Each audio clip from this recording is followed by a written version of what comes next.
जय श्री हरि। ओम नमो भगवते वासुदेवाय नमः। आज हम सुनेंगे वैशाख मास महात्म अध्याय 24। थोड़ा सा लंबा है तो संयम बनाए रखें। सूर्यदेव जी बोले, हे राजन, इन सब पुण्यवर्धनी तिथियों में शुक्ल पक्ष की द्वादशी संपूर्ण पाप नाश करने वाली है। जिसने इस द्वादशी का सेवन नहीं किया उसके दान तप उपोषण व्रत आदि करने से क्या फल है, इष्टापूर्त से क्या फल है। जो फल गंगा पर ग्रहण के समय शस्त्र गोदान करने से मिलता है वही वैशाख मास में द्वादशी के दिन योग्य ब्राह्मण को अर्पण करने से होता है। गंगा में दुर्भिक्ष के समय प्रतिदिन करोड़ों मनुष्यों को भोजन कराने से जो फल मिलता है वही द्वादशी के दिन एक ब्राह्मण को भोजन देने से मिलता है। जो शुक्ल पक्ष की द्वादशी के दिन एक चुटकी अन्न भी सुपात्र ब्राह्मण को देता है उसे कोटि ब्राह्मण भोजन का फल मिलता है। जो मधु सहित तिल के पात्र का दान द्वादशी के दिन करता है वह संपूर्ण बंधनों से छूट विष्णु लोक को चला जाता है। शुक्ल पक्ष की एकादशी के दिन जो रात्रि में जागरण करता है वह जीते जी ही मुक्ति पाता है और उससे सब देवता प्रसन्न रहते हैं। करोड़ों सूर्य ग्रहण और चंद्र ग्रहणों में जो तीर्थों में स्नान आदि करने से फल मिलता है वह एकादशी के दिन प्रातःकाल स्नान करने से मिलता है। जो मनुष्य द्वादशी के दिन तुलसी के कोमल पत्रों से विष्णु भगवान का पूजन करता है वह अपने 7 कुलों का उद्धार करके विष्णु लोक को जाता है। जो कोई वैशाख में द्वादशी के दिन बच्चे सहित गोदान करे वह अपने कोटि कुलों का उद्धार कर विष्णु लोक का अधिकारी होता है। जो कोई शुक्ल पक्ष की द्वादशी के दिन यम पितृगण गुरु देवता और विष्णु भगवान के निमित्त दक्षिणा सहित जल का घड़ा दान करे, दही और अन्न भी दान करे, उसका फल सुनो। उसको जो पुण्य प्रयागराज में प्रतिदिन करोड़ों मनुष्यों को 1 वर्ष तक सटरस युक्त सुंदर भोजन कराने से होता है वही फल मधुसूदन भगवान की आज्ञा से उसको मिलता है। जो कोई द्वादशी के दिन शालिग्राम दान करता है वह संपूर्ण पापों से छूट जाता है। जो ग्रहण के समय गंगा में सप्त दीपवती पृथ्वी का करोड़ बार दान करे उसके समान ही फल मिलता है। द्वादशी के दिन जो मधुसूदन भगवान को दूध से स्नान कराए उसे राजसी एवं अश्वमेघ योगों के समान फल मिलता है। वही फल गंगा में मिलता है, इसमें संदेह नहीं है। त्रयोदशी के दिन जो दूध और दही मिलाकर विष्णु भगवान का पूजन करे उसमें शर्करा मधु और घृत मिला मधुसूदन भगवान की प्रसन्नता के लिए भक्ति पूर्वक पंचामृत से भगवान को स्नान करावे वह अपने सब कुलों को उद्धार कर विष्णु लोक को जाता है। जो सायकाल के समय विष्णु भगवान की प्रसन्नता के निमित्त शरबत दान करे उसके पहले के पाप ऐसे दूर हो जाते हैं जैसे सर्प अपनी पुरानी केचुली छोड़ देता है। सायकाल के समय जो रसीली ककड़ी दान करे वह उसके रस के प्रताप से कर्म बंधनों से मुक्ति पाता है। जो कोई ईख अथवा आम दान करता है उसके कुटुंब में से 100 पीढ़ी तक बराबर संतान चलती रहती है। जो द्वादशी के दिन सायकाल के समय चंदन आदि दान करे वह अपने वाली व्याधियों से सदैव मुक्त रहता है। हे राजन, द्वादशी के शुक्ल पक्ष में जो कुछ भी पुण्य किया जाता है वह अक्षय फल का दाता होता है। हे राजन, इसकी प्रख्याति क्यों हुई है यह भी मैं तेरे सामने कहता हूँ। इसके सुनने से संपूर्ण पाप दूर हो जाते और अत्यंत मंगलकारी है। प्राचीन समय में कश्मीर देश में एक देवव्रत नामक ब्राह्मण हुआ था। उसकी मालिनी नाम की एक पाप रूपी पुत्री हुई। वह कन्या सत्यशील नाम के एक बड़े विद्वान ब्राह्मण से ब्याही गई। उससे विवाह करके वह अपने यमन नाम देश को चला गया। वह रूप यौवन संयुक्ता कभी भी पति की प्रिय नहीं हुई और वह निष्ठुर उससे सदा द्वेष रखे, उसके अतिरिक्त किसी से भी कुछ द्वेष न रखे। अपने पति पर क्रोध कर वशीकरण करने की इच्छा से उसने अन्य स्त्रियों से पूछा जिनको पहले उनके पतियों ने त्याग दिया था। तब वह बोली, तेरा पति वशीभूत हो जाएगा, हमें अच्छी तरह विश्वास है। हमने तो वशीकरण की औषधि से अपने पति को वश में कर लिया है। तू योगिनी के पास जा, वह सुंदर औषधि दे देगी। तू सोच विचार मत कर, तेरा पति तेरे दास के समान हो जाएगा। तब हे राजन, वह उनके कथा अनुसार योगिनी के मंदिर में जा योगिनी को अत्यंत प्रसन्न करने लगी और वह दुराचारणी बहुत शीघ्र ही उस कुटी में पहुंची जहां 100 स्तंभ बने हुए थे। वह कुटी बहुत लंबी चौड़ी कांतिमान थी। उसके चारों ओर झालरदार कपड़ा लगा था जिसमें गोटा किनारी लगा हुआ था। बड़ी बड़ी दीवारों में चारों ओर सफेदी हो रही थी, दीपक जगमगा रहे थे। ऐसे शोभायमान स्थान में विराजित सेवा करने को आने वाले को देख रही थी। रुद्राक्ष की माला से जप कर रही थी। इस प्रकार योगिनी से जब उस स्त्री ने प्रार्थना की तब योगिनी ने प्रसन्न हो मन को शोभ करने वाले मंत्र बतलाए। तब उसने नमस्कार कर पैर के हीरो से जुड़ी हुई अंगूठी जो बहुत चमक रही थी भेंट की, जिसमें सुंदर जड़ा हुआ सुवर्ण सूर्य की कांति के समान प्रकाश देता है। पाँव की अंगूठी देख योगिनी अत्यंत प्रसन्न हो गई। पति के अपमान से व्यथित हृदय का वृत्तांत जान हित की बात कहने लगी। यह रक्षा चूर्ण संपूर्ण प्राणियों को वश में करने वाला है। यह चूर्ण अपने पति को दे, उसकी ग्रीवा की रक्षा करना, तो तेरे पति तेरे वश में हो जाएगा और किसी के पास ना जाएगा और तेरे दुष्चरित्रों को देखकर भी कुछ नहीं कहेगा। वह उस चूर्ण को लेकर अपने घर आई और संध्या समय दूध में मिलाकर वह चूर्ण दे दिया और ग्रीवा की रक्षा कर दी, कुछ विचार ना किया। हे राजन, उस चूर्ण को पीने से उसे क्षय रोग हो गया। जिससे वह दिनों दिन क्षीण होने लगा। उसके गुआस्तन में दुष्ट घाव होने से कीड़े पड़ गए। जब कुछ दिन में पति की ऐसी दशा हो गई तो वह दुष्ट पुंजोली इच्छापूर्वक विचरने लगी। तेज क्षीण हो जाने से वह व्याकुल इंद्री वाला वह पति रात दिन त्राही त्राही पुकारने लगा और बोला, हे सोबने, मैं तेरा दास हूँ, मैं तेरी शरण में हूँ, मेरी रक्षा कर। मैं पर स्त्री की इच्छा नहीं करता हूँ। हे राजन, अपने पति के ऐसे वृत्तांत को सुनकर बहुत घबराई और सोचने लगी कि पति जीवित रहेगा तो मैं गहने कपड़े पहनती रहूंगी। ऐसा सोच दौड़कर वह जोगिनी के पास गई और उसे सब वृत्तांत कहा। तब उसने अपनी पहली औषधि का दाह शांत करने के लिए निमित्त दूसरी औषधि दी। औषधि के देते ही तत्क्षण उसका पति स्वस्थ हो गया। जिससे पहले चूर्ण से उत्पन्न हुआ दाह इससे शांत हुआ। तब से पति घर में ही रहता, उसके वशीभूत हो गया। घर के काम के बहाने से उपपति घर में आकर निवास करते। इसी प्रकार सब जाति के व्यभिचारी मनुष्य घर में आते रहते, परंतु उसे स्त्री के आगे कुछ भी कहने की शक्ति ना थी। इसी पाप के कारण उसके शरीर में भयानक पाप नाशक कीड़े पड़ गए। उन कीड़ों ने उसकी नाक, जिह्वा, दोनों कानों में छेद कर दिए, स्तन कट गए, उंगलियों की ठोंठ बंद गई और पांवों से लूली हो गई। ऐसे कष्ट होकर अंत में देह त्याग कर नरक भोगने लगी तथा 15 सहस्त्र वर्ष तक ताम्र भांड नामक नगर में दग्ध होती रही। फिर 100 जन्म तक बार बार कुत्ते की योनि में पड़ी। नाक कटी रही है, कान फटे हैं, मस्तक में कीड़े पड़ रहे हैं, पूंछ कट गई है, टांग लंगड़ी हो गई है। इस दशा में वह घर घर घूमती रही।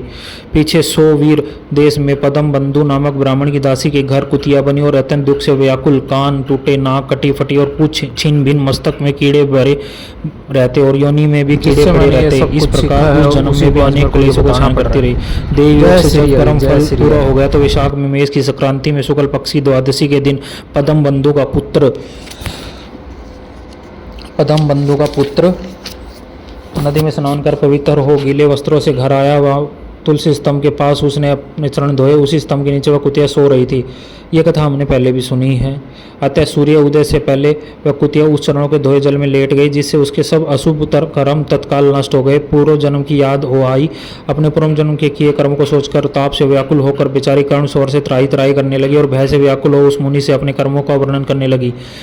मैंने अपने पति को विष दिया, फिर अनेक प्रकार के दुष्चरित्र किए। हे ब्राह्मण, जो कई धर्महीना दुराचाराणी स्त्री अपने पति को वश में करती है, वह मेरी भांति ताम्र भांड नामक नरक में डालकर तपाई जाती है। पति ही नाथ है, पति ही स्वामी है, पति ही देवता है। उसके संग अनर्थ करके स्त्री सुख कैसे पा सकती है?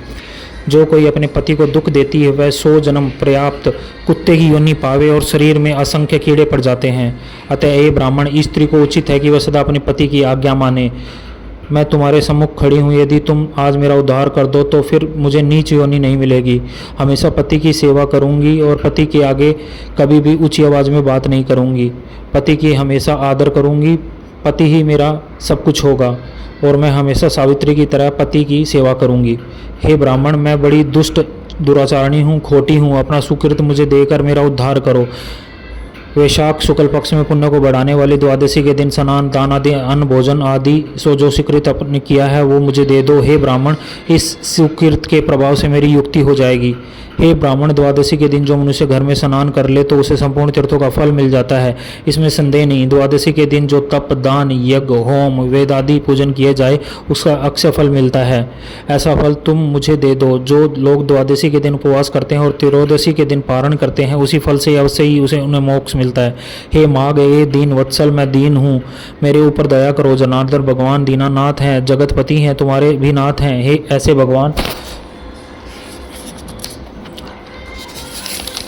ऐसे भगवान के जन भी वैसे ही होते हैं, क्योंकि जैसा राजा वैसे ही प्रजा होती है। ऐसे यमलोक के कुमार को नाश करने वाले अत्यंत दुखी हूँ, मेरी रक्षा करो। हे दीन वत्सल, मैं तुम्हारे द्वार पर रहने वाली दीन कुतिया हूँ। यह तिथि शस्त्र, ब्रह्मा हत्या, गो हत्या, करोड़ों अगम्यमान से उत्पन्न हुए दोषों का नष्ट कर देती है। महामुने, इस तिथि में आपने जो महापुण्य किया है वो मुझे देकर मेरा उद्धार करो। मैं बड़ी दीन हूँ, व्याकुल हूँ, मेरी रक्षा करो। और अंत में हे द्विजवर, मैं तुमको नमस्कार करती हूँ। ऐसे वचन सुन वह मुनि पुत्र कुतिया से बोला, हे कुतिया, अगर तुम किसी से प्यार भी करती हो या तुम्हारी किसी से शादी भी हुई है तो तुम्हें उसे कष्ट नहीं देना चाहिए, क्योंकि तुम मन ही मन अगर उससे प्रेम करने लगी हो तो तुम उसे पति मान चुकी हो। और पति को दुख देना मतलब घोर पीड़ा सहन करना। मैं अपने कर्मों के सुख दुख रूपी फलों को प्राणी भोगता है। हे दुराचारणी सुधर, क्या करेगी जिसने रक्षा, चूरण आदि द्वारा अपने पति को वशीभूत किया हो। साधु के प्रति जो पाप करता है वह उसी को दुख देता है, और जो पुण्य करता है वह उसी के दुख को हरण करता है। पापी के लिए मनुष्य जो कुछ करता है पाप और पुण्य दोनों को नष्ट करता है। जैसे मिश्री मिला हुआ दूध सर्प को पिलाने से केवल विष ही बढ़ता है, ऐसे ही पाप कर्म है। जब मुनि पुत्र ने ऐसा कहा तब कुतिया अत्यंत दुख पा उच्च मुख करके चित्कार करने लगी और उसके पिता से कहने लगी, हे पदम बंधो, तुम्हारे द्वार पर पड़ी हुई मैं कुतिया हूँ, अतः मेरी रक्षा करो। मैं तुम्हारी उचित रोटी नित्य खाती हूँ, मेरी रक्षा करो, क्योंकि गृहस्थी महात्माओं के घर पर जो पड़े हैं उनका उद्धार करना आवश्यक कर्तव्य है, ऐसा वेदवताओं ने कहा है। चंडाल कुत्ता ये सदा गृहस्थों के दया पात्र हैं और बलि भोजी हैं। अपने पाले हुए असमर्थ रोग से पीड़ित का जो उद्धार नहीं करते वह अवश्य ही नरक में पड़ते हैं, इसमें संदेह नहीं है। वेदवताओं का मत है सब संसार का कर्ता एक ही परमात्मा है, वह सबको रचकर सब जीवों को दरादि रूप से पालन करता है। अतः अपने पाले हुए की रक्षा करना भगवान की आज्ञा है। उस पोष्य रक्षा रूप भगवान की आज्ञा को उल्लंघन कर जो अज्ञानी बने वह भगवत कोप से अपने वर्ष सरसों को नष्ट कर अंत में नरकगामी होते हैं। ये कर्म कर्तव्य हैं। और तुम दयालु हो, अतः इस मुझे दुर्बुद्धि का उद्धार करो। घर के भीतर दुख से आर्त कुतिया के ऐसे वाक्य सुनकर पदम बंधु शीघ्र ही घर से बाहर आए और कुतिया से पूछने लगे, क्या बात है। तब पुत्र ने सब कथा वर्णन की तो अपने पुत्र के वचन सुन विस्मित होकर कहने लगे, मेरा पुत्र होकर तूने ये क्या कहा है। हे पुत्र, साधुओं का ऐसा वाक्य कहना अनुचित है। अपनी ही आत्मा का सुख देने वाले पापी औरों से तिरस्कृत किए जाते हैं। पुत्र देखो, संपूर्ण प्राणी परोपकार के ही लिए हैं। चंद्रमा, सूर्य, पवन, पृथ्वी, अग्नि, जल, चंदन, वृक्ष, महात्मा लोग सभी परोपकार में स्थित हैं।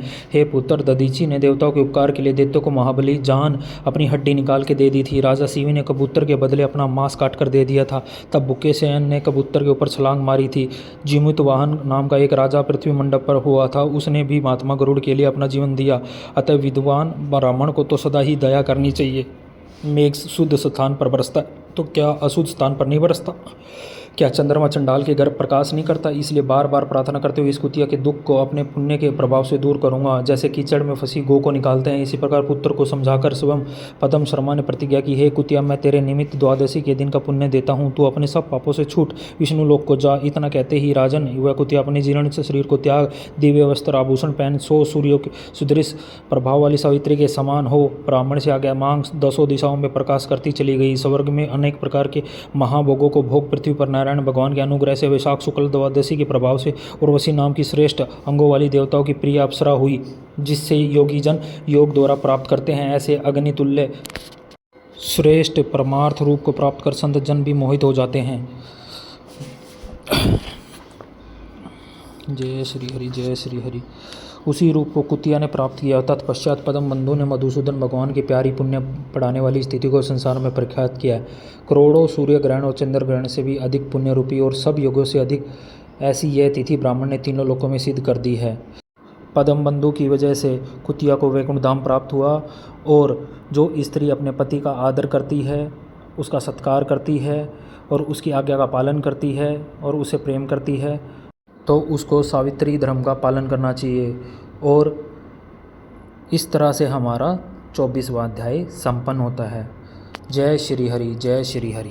ओम नमो भगवते वासुदेवाय नमः। आज मैं प्रेम के बारे में कुछ नहीं बोल सकता, क्योंकि प्रेम की ऐसी सीमा पे आ गया हूँ कि औरों की दुआएं कबूल हो रही हैं और मेरी नहीं। लेकिन मेरे को कान्हा पे भरोसा है। गुस्सा, ईगो सब छूट जाएगा। मैं सिर्फ प्रयासरत हूँ। कान्हा पे भरोसा है, जो मेरी किस्मत में होगा मुझे मिलेगा। मैं किसी को त्याग नहीं सकता। मैं त्यागने वाला हूँ कौन। मेरे को त्याग दे वो अच्छा है। जय श्री हरि, जय श्री हरि।